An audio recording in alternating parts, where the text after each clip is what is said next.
उनमें से आज के जितने बच्चे आए उनमें से अधिकतर बच्चे मेरे पास आएंगे पेन लेने के लिए, और ये कहेंगे यही कहेंगे कि हम सेमिनार में थे। पता नहीं मेरे साथ भगवान बालाजी का क्या आशीर्वाद है, पता नहीं, बट मैं आपको एक हकीकत बताऊं कि मैं जिस जिले से बिलोंग करता हूँ तो कोई बहुत बड़ा जिला नहीं, छोटा जिला था, लेकिन एजुकेशन में बहुत आगे था। और मेरे लास्ट में हमेशा पता नहीं क्या फील आता था कि मैं एक लास्ट में एक बैच चलाऊं साइकोलॉजी का, और मैं चलाता था उस बैच को। वो बैच जब चलाता था, अब देखो एग्जाम से 1 महीने पहले कोई बैच चलाया जाए, उस समय तक बच्चे ने कुछ भी नहीं पढ़ा हो, वो बच्चे मेरे पास आते थे। उस बैच का सिलेक्शन रेशियो जो होता था वो 70 से 80%। कोचिंगों का जो सिलेक्शन रेशियो होता है ना, पूरे स्टूडेंट्स आते हैं, वो 1 पॉइंट या 2 पॉइंट समथिंग होता है। वो 70% से 80% क्यों होता था कि उस बैच में से हर बच्चा सिलेक्ट हो जाता था। क्या था, मैं कोई जादू करता था क्या? कुछ नहीं। साइकोलॉजी दिमाग में छप जाती थी क्या? कुछ नहीं। सबसे बड़ी चीज बताऊं क्या देता था? पता है क्या देता था? उनको ये एहसास करवाता था कि तुम बहुत ताकतवर हो। तुमने क्या पढ़ा है ये मायने नहीं रखता। मैं आपको फिर कह रहा हूं, तुमने कितनी किताबें पढ़ी है मायने नहीं रखता। तुमने कितने वर्षों से तैयारी और तपस्या साधना की है मायने नहीं रखता है। लेकिन तुम लास्ट टाइम में यदि विचलित हो गए ना, तो तुम्हारी 20 साल की तपस्या भी पानी में मिल जाती है, 5 साल की तपस्या पानी में जा सकती है। ये 20 दिन और लास्ट का 1 महीना या 2 महीना जब परीक्षा का होता ना, इस समय बहुत स्ट्रॉन्ग रहना जरूरी है। उस बैच के माध्यम से साइकोलॉजी के साथ में बच्चे को ये एहसास करवाता था कि तुम एग्जाम को बोल के आओगे, और बच्चे बहुत देख रहा था। ये लास्ट टाइम मैंने सेमिनार क्यों किए हैं, ये मैं इसलिए कर रहा हूँ कि लास्ट बैचों के सेमिनारों की कहानी पूरा राजस्थान देखे कि जयपुर में सेमिनार किया, मैक्सिमम बच्चे सिलेक्ट होंगे, मेरा विश्वास है, क्योंकि वो बच्चा गिरेगा नहीं आता। उसकी ऊर्जा का लेवल एक अलग लेवल पे होगा, अपनी पॉजिटिविटी के साथ वो एग्जाम हॉल में जाएगा कि वो साधारण बच्चों से हट जाएगा। और ये मैं कहता हूं आपको, साधारण क्यों बनना है मुझे, साधारण क्यों रहना है मुझे? तुम साधारण हो ही नहीं, तुम असाधारण हो। क्योंकि जो इंसान साधारण था वो असाधारण बन चुका है, तो उसका स्टूडेंट कभी साधारण नहीं रह सकता। तुम इतिहास रचने के लिए आए हो, और आज का एक मिलन तुम नोट कर लेना कि आज की ये डेट जो है वो तुम्हारी जिंदगी में एक क्रांति का दिन। हर लाइफ में एक बहुत गजब का होता है, एक मोमेंट ऐसा होता है जब जिंदगी बदल जाती है। समझ लो ना, जिंदगी बदल जाती है। मैं एक चीज, ये मैंने जो थीम चुनी, पाने की जबरदस्त इच्छा, क्यों चुनी पता है? 2 घटनाएं मैंने पूछा है, और सबसे बड़ी घटना मैंने जयपुर सेमिनार में शेयर की थी कि मैं रेलवे स्टेशन पे गया था, मैं घबरा रहा था कि मेरे पास टिकट नहीं था। मुझे लगा कि झुंझुनू जाना है, टिकट ले ली, और मेरे चेहरे पे घबराहट थी, और घबराहट को टीटी ने पकड़ लिया। नेपाली था कोई, उसने पकड़ लिया, बैठा लिया, थैला था मेरे पास, नीचे रखवा लिया। मैं बहुत गिरा है, प्लीज, मैं बहुत गरीब परिवार से, मुझे जाने दो। कोई नहीं सुनता इस दुनिया में, कभी किसी के सामने ज्यादा दर्द मत होने देना, लोग बाद में मजाक उड़ाएंगे, ये हकीकत है। आप सोचते हो ना कि मेरा अपना है, कोई अपना नहीं, मैं मानता हूं कोई अपना नहीं है। जिस दिन तुम इतिहास रचते हो ना, सब लोग अपने करते हैं। मैं जानता हूँ इस चीज को, मैंने बारीकियों से देखा है, तुम्हारे जीवन को देखा, मैंने अपने जीवन को देखा है। मैं बहुत गिड़गिड़ाया उसके पास, लेकिन वो नहीं माना। उसने मेरे पास 100 रुपए के 100 के 100 रुपए लिए, 29 रुपए की टिकट थी, लेकिन कोई बात नहीं। मैं रेलवे स्टेशन पे जाके बैठ गया, अंदर वो टिकट तो है नहीं, पैसे भी लगे कम से कम, अब तो चलना फ्री में है, इलाज क्या है। वहां मैंने डर से देखा, एक बच्चा था, वो मेरे पास आया कि मुझे कुछ भूख लगी है, खाने को दोगे क्या? मैंने कहा यार मेरे पास तो नहीं है। वो हर आदमी के पास गिड़गिड़ा रहा था, किसी ने अमूमन होता है, जब दिखाई आता है तो हम लोग इग्नोर कर देते हैं, हमें होता है ऐसे ही होगा। उस बच्चे का मैंने उस दिन पहली बार देखा कि जिंदगी में क्या होता है। एक इंसान जो है कुल्हड़ से कुछ पी रहा है, और उसने उस कुल्हड़ को फेंका, फेंकते ही वो लड़का भाग के गया, और उस कुल्हड़ को लेके वो चाटने लगा। तब मेरा रोम रोम खड़ा हुआ, मुझे लगा ये है पाने की जबरदस्त इच्छा। ये तुम्हारे अंदर की इच्छा है ना, तुम कुछ भी कर सकते हो, कुछ भी कर सकते हो। जिंदगी में कुछ नहीं आगे माना। आईक्यू यदि बड़ा होता, ताकत बड़ी होती, पारिवारिक क्षमता बड़ी होती, तो ये सब लोग कहीं लग जाते, कुछ नहीं लगते। सबसे बड़ी ताकत आपके अंदर है, उसको तुम छुपा के बैठे हो। जिस दिन तुम जगाओगे ना, उस दिन तुम्हें पता चलेगा कि तुमने नॉर्मल समझा था, तुम नॉर्मल हो नहीं। ये मेरी गलती थी। मैं आईएएस वाली का एग्जाम पहली बार लाइफ में देने गया, मेरे को लगा कि जो लोग सर धस के आते हैं, जो चश्मा लगा के आते हैं और जो 4 से 5 महीने हाथ में लेके आते हैं, जो गाड़ी से आते हैं, मैं उनको देख देख के एकदम से डांट हो गया।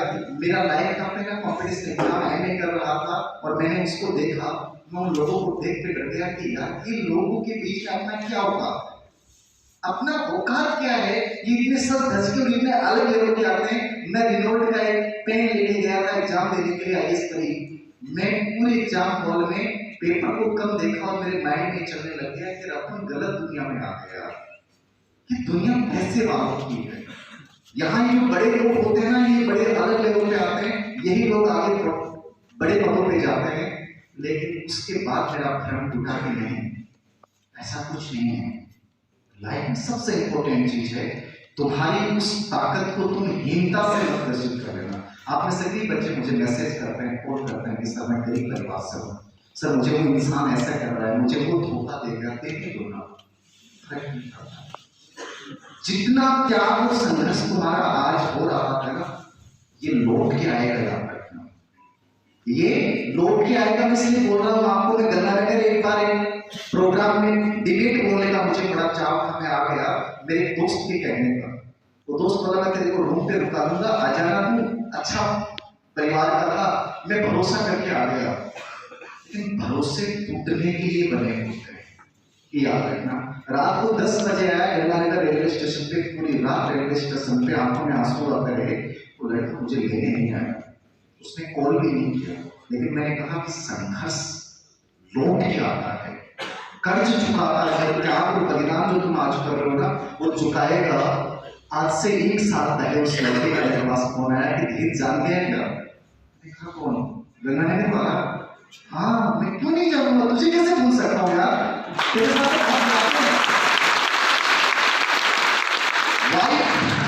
तैयारी कर रही है और सजेस्ट कर रहा है कैसे पढ़ाई की जाए।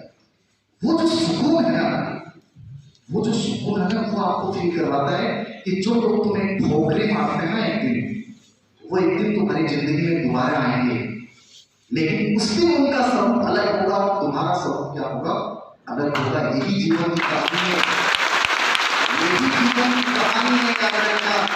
इसलिए मैं कहता हूँ कभी हार मत मान लेना, कमजोर मत बन जाना। तुम 20 दिन में 40 दिन जैसा काम कर सकते हो, हर दिन को तुम बहुत गजब का बना सकते हो।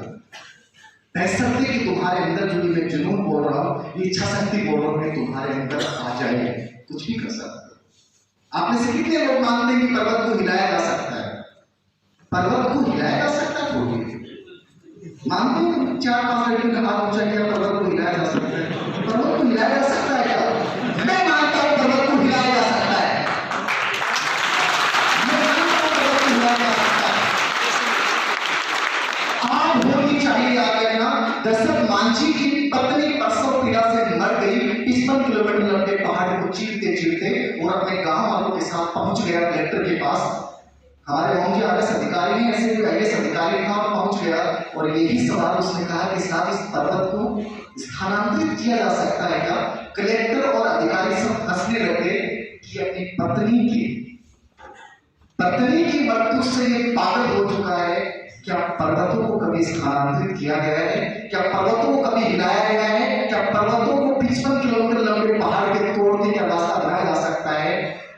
लेकिन साथ जिस इंसान के दिल में बहुत गजब की आग लगी हो ना, और दर्द बहुत गजब का हो, तो पूरी दुनिया हंसने लग जाए, लेकिन वो हंसेगा नहीं ना, वो रोएगा उस समय। दशरथ मांझी ना हंस रहा था ना रो रहा था, उस दर्द को दबाए चुपचाप सुन रहा था। उसके गांव वालों ने कहा कि दशरथ कुछ नहीं हो सकता, हमारे गांव की नीति यही है कि यहां से रास्ता नहीं बन सकता। अकेला इंसान 22 साल लगे पूरे 55 किलोमीटर पहाड़ को चीर डाला।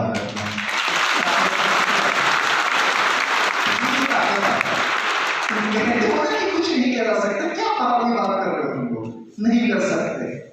एक इंसान पूरे पहाड़ को चीर सकता है, और हम एक साधारण grade, second grade, third grade test की एग्जाम के नाम से, सिलेबस के नाम से करेंगे, सब बहुत घबराहट लगा हो रही है। ऐसा लग रहा है कि हार है सर। ऐसा क्यों लग रहा है कि यार कुछ भी नहीं है? सर ऐसा क्यों लग रहा है कि शायद हम बाहर हो जाएंगे? सर सर ये क्या हो रहा है? इसलिए हो रहा है कि तुम्हारे अंदर वो आग जो है ना, वो कहीं ना कहीं दर्दित हो रही है। मैंने तुम्हें कहा था जिसको शोले बना के चलना, हारने का मन नहीं आएगा। हार खाएगी है, तुम्हें कौन हरा सकता है? कोई नहीं हरा सकता जब तक हम नहीं चाहें। हमारे माइंड सेट पे सब कुछ करता है। तुम लोग कहते हो टाइम मैनेजमेंट, मैं टाइम मैनेजमेंट से पहले माइंड मैनेजमेंट की बात करता हूँ। पूरी जिंदगी नजदीक आती है, पूरी जिंदगी नजदीक आती है। पहले नहीं मानता था, मैं पूरा नहीं मानता हूँ। पूरी जिंदगी विजुअलाइजेशन की जिंदगी है। मैं आपको कई एग्जाम्पल दिखाता हूँ, मैंने कई एग्जाम्पल सुनाए आप लोगों को। तुम जिन चीजों को आकर्षित करोगे लाइफ में वैसे बन जाओगे। तुम किन चीजों के बारे में सोच रहे हो वो चीज तुम्हारी जिंदगी में आएंगी। यदि तुमने कभी ये सोचा है कि किसी सिंगर के साथ में स्टेज पे रहूंगा, एक पेन गजब का दिया जाएगा, एक फोटो खींची जाएगी और वो फोटो मेरे मुंह में एक दिन लगेगी, मैं 100% कहता हूं वो सच होगा।